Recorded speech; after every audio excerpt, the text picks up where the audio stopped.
बिस्मिल्लाहिर्रहमानिर्रहीम। फ़हीम महबूब आपसे मुखातब है। आज का जो टॉपिक है इसमें हम ये देखेंगे कि जो 236 जी और एच का जो इनकम टैक्स है वो जो इनवाइस के ऊपर चार्ज होना है जब किसी डिस्ट्रीब्यूटर ने या मैन्युफैक्चरर ने सेल करना है, किसको, होलसेलर को, रिटेलर को या कमर्शियल इंपोर्टर जो है उनको आगे सेल करनी है, कोई चीज़ सेल करनी है रिटेलर्स को, तो किस तरीके से वो जो टैक्स है उसकी हम एडजस्टमेंट ले सकते हैं। बेसिकली वो हम उसको इन द अनदर सेंस हम ये कह सकते हैं कि हम अ, उसका फॉलो अप रख के उस टैक्स को किसी हद तक बचा सकते हैं और ये करने से जो हमारी सेल और परचेज है वो भी मैच रहेगी। तो कॉन्सेप्ट क्या है, जो सेक्शन है वो है 236 जी एंड एच, यानी कि दो जो सेक्शन है 236 एच और जी के। तो हम अज्यूम करते हैं कि इसमें हम अभी स्टडी कॉन्सेप्ट दोनों के सेम है, जिस रेट में डिफरेंस है। तो अभी जो हम एग्जांपल हम ये लेते हैं कि एक मिस्टर ए है, ये एक मैन्युफैक्चर कंपनी है, इसने सेल किया किसको, मिस्टर बी को। फॉर एग्जांपल जुलाई टू जून टोटल जो सेल की यानी कि टर्नओवर जो थी वो अमाउंट थी जनाब 1 मिलियन। और इसके ऊपर ये मैं अज्यूम करता हूँ कि अगर हम इसको एग्जांपल लें कि जी इसमें सेल टैक्स वगैरह हर चीज़ शामिल है, एग्जांपल हम लेते हैं या इग्नोर करते हैं कि इसमें सेल टैक्स नहीं है, ज़्यादा कॉम्प्लेक्स नहीं होगा, इस वजह से मैं अज्यूम करता हूँ कि ये अमाउंट है। और उसके बाद इस पे जो टैक्स चार्ज होता है ना वो हम जूम करते हैं जी 0.5% है, ठीक है। तो 0.5% लेट से जो अमाउंट बनती है वो बन जाती है 5,000 रुपया, ठीक है। तो ये जो सेक्शन इस पे इम्प्लीमेंट हुआ हम कहते हैं जी 236 एच है, ठीक है। इसको आप अज्यूम कर सकते हैं कि ये जो फिगर है ना इसके अंदर सेल टैक्स का पोर्शन भी शामिल है। मैंने जस्ट अंडरस्टैंडिंग के लिए सिर्फ एक फिगर ली है, इसको कंफ्यूज नहीं होना इस चीज़ पे। हम ज्यूम करते हैं क्योंकि ये ग्रॉस अमाउंट पे होता है, ठीक है, यानी कि जो इंक्लूडिंग जीएसटी अमाउंट है उसके ऊपर चार्ज होता है। तो 5,000 रुपये हमने टैक्स दे दिया। इसका मतलब ये हुआ कि जो मिस्टर ए है, ठीक है, यहाँ पे हम इसको थोड़ा हाईलाइट कर लेते हैं। जो मिस्टर ए है इसने जो चीज़ सेल की किस में शो की, नेक्जर सी में, ठीक है। और जो मिस्टर बी है इसका नेक्जर क्या हो गया, नेक्जर ए। ये बड़ा टेक्निकल और डीपली कॉन्सेप्ट है, इसको लाजमी स्टडी करें और इसको इम्प्लीमेंट करें, इससे आपकी काफ़ी सेविंग होगी और जो सब्सिक्वेंट नोटिस हैं वहाँ उससे भी आपकी जो चीज़ें हैं काफ़ी रिजॉल्व होंगी, यानी कि जो अगर इशू आता भी है तो आप इजीली उसको एक्सप्लेन कर सकेंगे। अब होता क्या है कि ड्यूरिंग द ईयर ये जो सेल है ये हम ज्यूम करते हैं कि ये किसके बुक्स ऑफ काउंट्स में आ रही हैं, मिस्टर ए के बुक्स ऑफ काउंट्स में, ठीक है। लेकिन हम ये ज्यूम करते हैं कि जो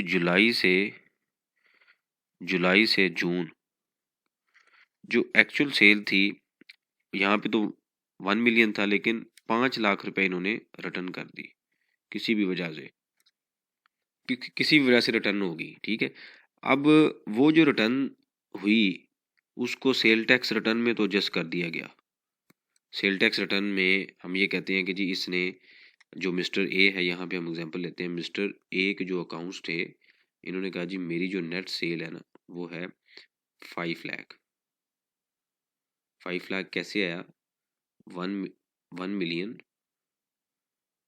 माइनस 5 लाख, तो नेट सेल कितनी आ गई, 5 लाख, ठीक है।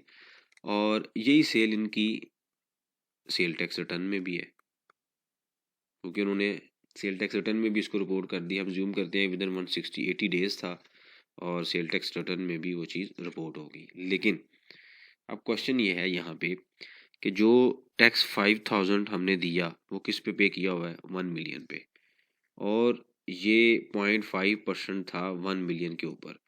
लेकिन मैंने तो 5 लाख रुपये रिटर्न कर दिया है स्टॉक, तो क्या मुझे 5 लाख रुपया, ये 5,000 में से जो 2,500 है इसकी एडजस्टमेंट नहीं मिलनी चाहिए?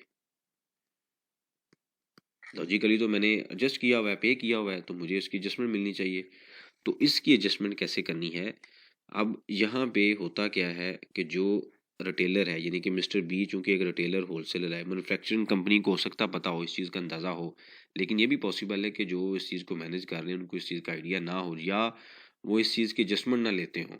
तो एक चीज़ आपने याद रखनी है कि इनकम टैक्स बेसिकली चार्ज होता है इनकम के ऊपर, ठीक है, या एप्लीकेबल जो भी रूल है वो किस पे अप्लाई होता है, एट सोर्स, यानी कि सैलरी की अगर हम बात करें, रेंट की बात करें, तो जो चीज़ मेरी इनकम ही नहीं है, मेरी परचेज ही नहीं है, मेरी सेल ही नहीं है, तो मैं उसके ऊपर क्यों टैक्स दूँ।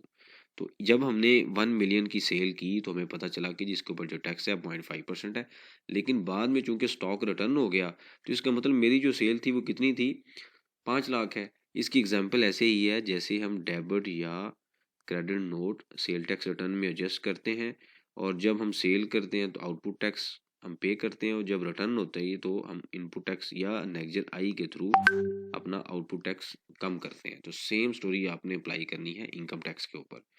अब इनकम टैक्स के ऊपर स्टोरी कैसे अप्लाई होगी कि मिस्टर ए ने क्या किया कि मिस्टर ए ने कहा जी मेरी ओरिजिनल सेल थी, यहाँ पे इसको मैं ख़त्म करता हूँ, मेरी ओरिजिनल सेल थी 1 मिलियन, ठीक है, 5 लाख रुपया सेल रिटर्न होगी, जो नेट सेल थी वो कितनी है, 5 लाख रुपया। यहाँ पे मैंने 5,000 पे किया, यहाँ पे मुझे 500 रिसीव करना है, तो मेरा जो टैक्स पेएबल कितना है वो 2500 है, ठीक है। यानी कि ये जो टैक्स है मुझे रिटर्न हुआ तो मैंने गवर्नमेंट को ज़्यादा दे दिया। अब ये तो ये हम अज्यूम करते हैं कि जी एक टोटल जो सेल थी वो 1 मिलियन थी। अब ये जो 500 2500 है, इसको अज्यूम ये किया जाएगा कि जो दूसरी एंट्री होगी यानी कि दूसरी जो जो इनवाइस होती है या दूसरे पीरियड में कोई चीज़ आती है, तो हम क्या करेंगे कि 5 लाख रुपए की जो एडिशनल सेल होगी, लेट्स से अगली इनवाइस होती है 5 + 2 लाख, ठीक है, तो इसके ऊपर टैक्स बनता है फॉर एग्जांपल 2500 इस पे बनता है, और इस पे हम अज्यूम करते हैं जी 1000 बनता है, एग्जांपल है, एक्चुअल आप कैलकुलेशन कर लीजिएगा, ठीक है। तो ये जो टोटल अमाउंट बनती है वो बनती है जनाब 3500 रुपया, ठीक है। तो मैंने यानी कि मिस्टर ये आपने उसी को इन्वाइस की किसको, मिस्टर बी को। अब मिस्टर बी ने 2500 रुपया उसका ऑलरेडी आपने पे किया हुआ है, तो हम क्या करेंगे जो एडिशनल 5 लाख है इसके ऊपर जो अमाउंट पे होगी ये वाली, इसमें से पहले 2500 माइनस यानी कि एडजस्ट किया जाएगा कि जो ऑलरेडी पे हुआ है, और जो रिमेनिंग 1000 है वो आप उसके नाम का पे कर देंगे, ठीक है। तो अब अगर कंक्लूजन देखें तो सेल कितनी हुई, ओरिजिनल सेल कितनी थी 1 मिलियन, ठीक है, 5 लाख की रिटर्न होगी, ठीक हो गया, और 5 लाख की दोबारा आपने सेल की, और साथ ही एक 2 लाख की भी इन्वाइस कर दी। तो इन सब की जो एडजस्टमेंट करने के बाद जो टैक्स पे होगा ये और ये कैंसिल होंगे, ठीक है, और हम अज्यूम करते हैं कि टैक्स के अंदर पहले यहाँ पे ज़्यादा पे कर दिया, यहाँ पे एडजस्ट हो गया, और यहाँ पे आके फिर वो जो पेएबल था जो रिफंडेबल यानी कि इनपुट आ रहा था, ये सॉरी एडवांस आ रहा था उसके अगेंस्ट एडजस्ट हो गया, तो टैक्स कितना आ गया 5000, ठीक है, यानी कि जो 5 लाख के ऊपर 1 मिलियन के ऊपर 0.5%, और 2 लाख के ऊपर भी 0.5% जितनी भी अमाउंट बनती है, लेट्स से 1000 बनती है, एग्जाम्पल है, एक्चुअल कैलकुलेशन कर लीजिएगा, ठीक है। तो जो नेट अमाउंट आपने पे की वो कितनी अमाउंट पे की, 6000 रुपये, ठीक है। तो ये आपने यानी कि अगर चीज़ें रिटर्न दे रहे हैं तो आपने जब इनवाइस आपको होनी है तो आपने साथ इसका इस चीज़ का भी ख्याल करना है कि आपने चूंकि स्टॉक रिटर्न करने के बाद जो जीएसटी था वो तो इनपुट ले लिया डेबिट या क्रेडिट नोट के थ्रू, तो इनकम टैक्स की भी एडजस्टमेंट लेनी है। अगर आप वो नहीं लेंगे और अगर आपने 100 मिलियन की अगर ज़्यादा बिजनेस है या इवन कम बिजनेस भी है, तो ये आप एक तरह से जो गवर्नमेंट को एडवांस में या ज़्यादा टैक्स दे रहे होंगे। अब ये एक तो चीज़ होगी कि एडजस्टमेंट हमने लेनी है। दूसरा इसका जो सबसे बड़ा ड्रॉबैक है वो क्या है, आपकी जो मिस्टर ए है, मिस्टर ए के बुक्स में अगर वो एडजस्टमेंट नहीं करते तो 5,000 रुपया उन्होंने जनाब पहले पे कर दिया, और 7 लाख के ऊपर दोबारा वो पे करते हैं लेट्स से 3500, ठीक है, तो ये अमाउंट कितनी बन गई 8,500 रुपया। जो विदहोल्ड एडवांस टैक्स विंग है एफबीआई डिपार्टमेंट में, ये कॉन्सेप्ट समझ लें कि 236 एच और जी अप्लाई क्यों किया गया है कि जब सेलर इनवाइस करेगा आगे किसी भी पार्टी को तो वो उसके आईडी कार्ड पे टैक्स जमा करवाएगा, और उस टैक्स को इनडायरेक्टली कैलकुलेट करके उसकी सेल या परचेज कैलकुलेट की जाएगी। अब टैक्स वाले क्या करते हैं, क्यों नोटिस आते हैं, वो क्या करते हैं कि जनाब वो देखते हैं, अच्छा जो इनकम टैक्स विंग वाला है वो देखेगा जी 8500 मिस्टर ए बी के नाम पे हुआ है, ठीक है।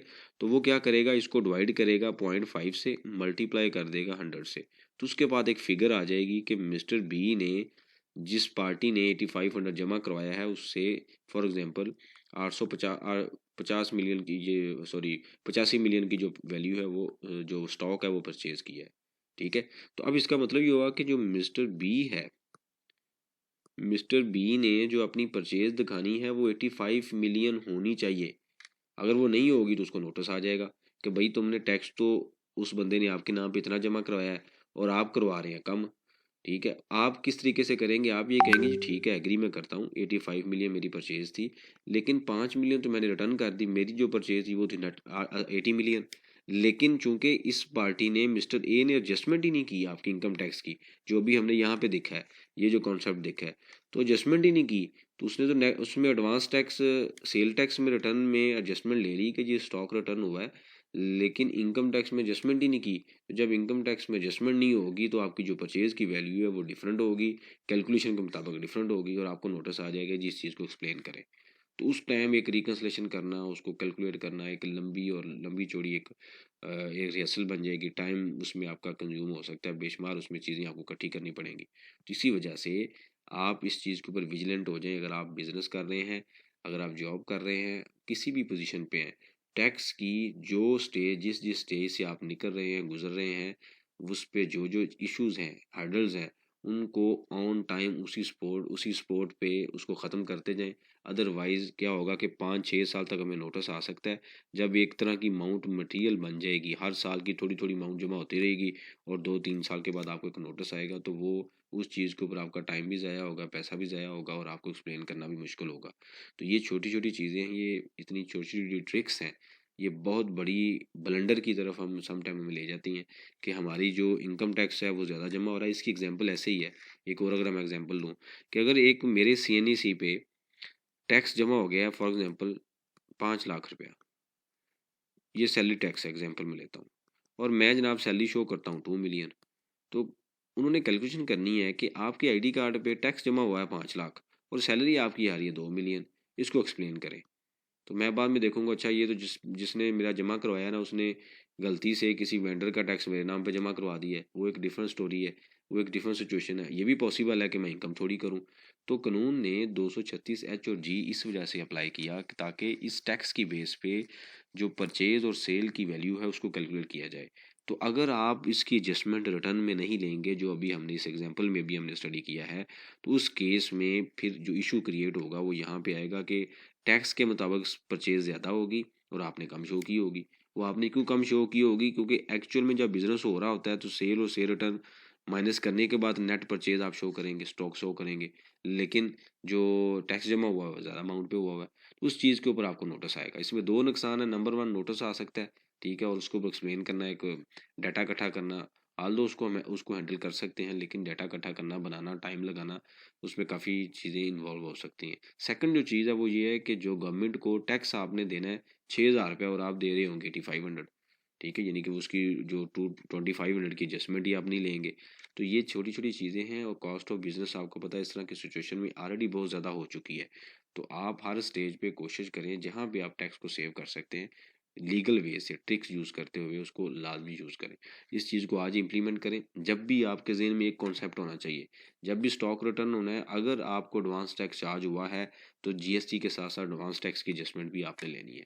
ये आपका सिंपल क्वेश्चन है। अब इसका तरीका क्या है, जैसे ही आप रिटर्न हो, आप उनको कहें जी मुझे CPR दें, अगली इनवाइस पे वो आपको चार्ज ही नहीं करेंगे। उनको कहें जी हमारा जो पूल है वो तो ये है, 1 मिलियन की इनवाइस एक है, उसके बाद ये 1 मिलियन की इनवाइस है, 5 लाख रिटर्न हो गया, 5 लाख की फिर इनवाइस होगी, फिर 2 लाख की, तो ये तो पूल बनता है पूरा, और उस पूल के मुताबिक मेरा टैक्स 6000 बनता है, और आपने किस सूरत में मुझे 85 ने चार्ज कर लिया है। तो ये चीज़ें आप उनसे क्वेश्चन करें, जब क्वेश्चन होंगे तो ऑब्वियसली उसके रिजल्ट भी निकलेंगे।